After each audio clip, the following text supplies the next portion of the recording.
So, Rebecca, do you think that the Fever, big question here, are they title contenders?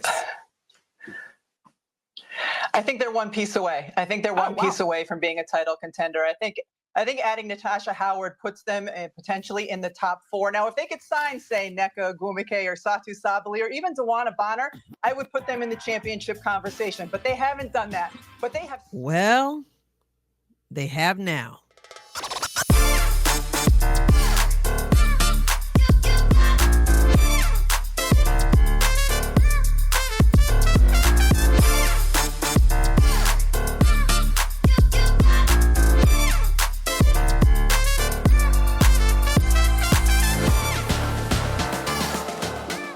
Welcome to the Adrienne Ross Show, where sports and culture connect. Yes, the Indiana Fever has now done the thing that Rebecca Lobo said was necessary to be done if the Indiana Fever is going to be in the championship conversation. So, welcome, conversation. Some of you have been asking me what I think about the DeWanna Bonner signing. We've had some live streams and people want to know what I think. And I said, I plan to get to it. And here I am getting to it. And I'm going to tell you how I think and tell you what I thought when I first heard Rebecca Lobo say that, and tell you what I thought when I heard the news, tell you what I think overall. Okay. When I heard her say that, she mentioned 3 players, as you heard. Rebecca mentioned Satu Sabally, Nneka Ogwumike, and DeWanna Bonner. Obviously, Nneka wasn't going to be in consideration because she already told us she only wants to play for a black coach, and unless Stephanie White plans to turn black, that's not happening. So forget about it. Number 2, Satu Sabally. I already did a video about what her number 1 priority was, and it was not winning championships, but facilities. So, and obviously Satu has gone on to Phoenix, but at that time she had not. And then you had DeWanna Bonner, and DeWanna Bonner is the piece that the Indiana Fever went with. So I've got 2 thoughts about this. Initially, when I heard her say that, and when I heard that the Indiana Fever got DeWanna Bonner, I wasn't ecstatic. And yet I was ecstatic. And it all happened within the course of probably a split second. My first reaction to the idea of DeWanna Bonner is that it's a cultural response. So I'm going to give you my cultural response overall, and then I'll transition to the next point. I never liked the Connecticut Sun. I'm not a fan of Alyssa Thomas for sure. And everybody always talks about DeWanna Bonner and Alyssa Thomas as if they would only play together, which is kind of strange to me, but the league has some strange dynamics. So that's what people would say. Well, they would only play together. Well, obviously not so, as Alyssa Thomas is over in going to Phoenix. Now, I just didn't like the team. I consider them bullies. And I still remember when the Indiana Fever beat Connecticut, and it was post-game. Kelsey Mitchell was giving comments, and she made this comment, and it stood out to me because I was like, yep, I get what you're saying. She said, I told the team, no matter what happens, that means whether we won or whether we lost, no matter what happens, we ain't going to get bullied. They had already played them before, and they won this game after she was making these comments. And she was just like, I said, no matter what happens, we ain't getting bullied. Why would she say that? Because they're bullies. And she was like, we're not doing that. We're not going that route this time. Okay. Just let you guys know. So that's my perspective about the Connecticut Sun. Some of you feel the same way, and that's why some of you have voiced disappointment that the Indiana Fever brought in Stephanie White. But I've always said I wanted Stephanie White to come. I believe she was going to come. I'm glad she came. I think it's an upgrade for sure. And I believe that the proof is in the pudding, and she left Connecticut. And I also understand that sometimes you get players such as a DeWanna, such as Alyssa Thomas, and because of upper management, your hands are somewhat tied with how you can handle them, how you're allowed to handle them. And so I get all that. And again, Stephanie left. So I had no problem with Stephanie White coming, but I didn't necessarily want DeWanna Bonner to come. Not that she's ever been like blatantly a blatant bully. Now, she and Caitlyn did get into a little bit of a skirmish, if you want to call it that, which, well, let's just take a look at that. This is Kyle Tusing's X account. Is Clark 3 to shoot. Gonna have to hoist from the logo, an air ball, and Clark wanted a foul. Felt like Bonner ran into her, but a shot clock violation. Now Bonner and Clark get into it. Oh yeah, I mean, she absolutely impacts the bottom of Caitlin Clark and is in her landing spot. No foul was called.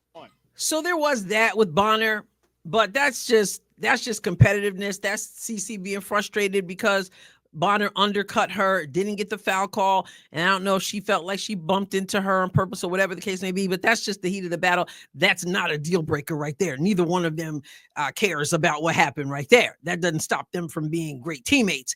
A Kennedy Carter situation, DeWanna situation, that's a whole different ball game. That right there is nothing. So that's not what I mean. It's just the whole attitude and spirit that I saw from Connecticut. So I wasn't feeling that.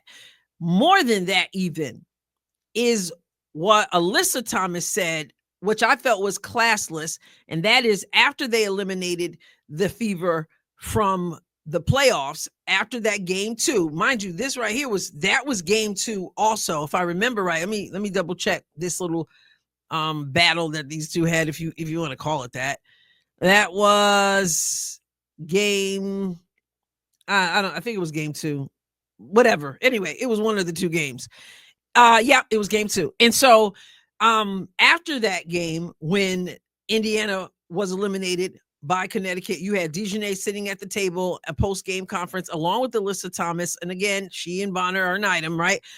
And she went off, Alyssa did, about the Caitlin Clark fans, and we never been treated so bad in our life, and Indiana fans are so horrible, and we're not gonna, this is unacceptable, and nah, we don't want fans like that who are gonna degrade us and things like that. Not even gonna play it. We played it a million times, and the whole fan base was just absolutely denigrated in that case. Not cool. And of course, a lot of them have been doing that and running with that whole narrative. So not my favorite team. So when I first heard about her coming, I'm just like, split second. I'm like, are you kidding me? Add to that what I said about Nalissa Smith and DeWanna Carrington. There are reasons why employers have rules about fraternizing, if you want to call it that, because it just opens the door for so many things. So when you're on different teams, like Nalissa and DeWanna were, you get a Nalissa who doesn't seem to bring her A game, or doesn't seem to be as focused, or has her loyalties divided whenever she plays against DeWanna. And so now they're on the same team, and that's a whole other dynamic, which isn't good either. See my video about that. And now we've got DeWanna Bonner and Alyssa Thomas, who have played on the same team. Now they're on different teams. How interesting it is that after Alyssa says that the Indiana Fever fans are so horrible, that DeWanna Bonner doesn't seem to mind going over to Indiana. So I'm saying some of this stuff is just talk. Some of this stuff is just bogus. She sign me up. Meanwhile, you're going home with Alyssa, who says it's so horrible. Something ain't adding up. In any case, now Alyssa is going to be playing with her team, DeWanna Bonner playing with the Fever, and they have to face each other. It just puts the integrity of it all in question, which is why there should be none of this if you want to call it fraternizing at all within the league. And which 10 years ago, we wouldn't have even been talking about this. But here we are in today's culture. And so what happens when they face each other's team, or if they meet in the playoffs or in the finals or whatever? Can we trust that information is not going back and forth? I mean, it just is too, it can be too messy. Now, Nalissa and DeJounte are probably more immature than Bonner and Thomas in terms of being able to do all that. And so maybe that is the case and everything's going to be fine, all that. But again, from a cultural perspective, boom, I'm just like, no, we don't want that. Simultaneously, almost, however, I'm thinking basketball. So even while I'm going culturally, basketball wise, almost simultaneously, I'm like, oh my goodness.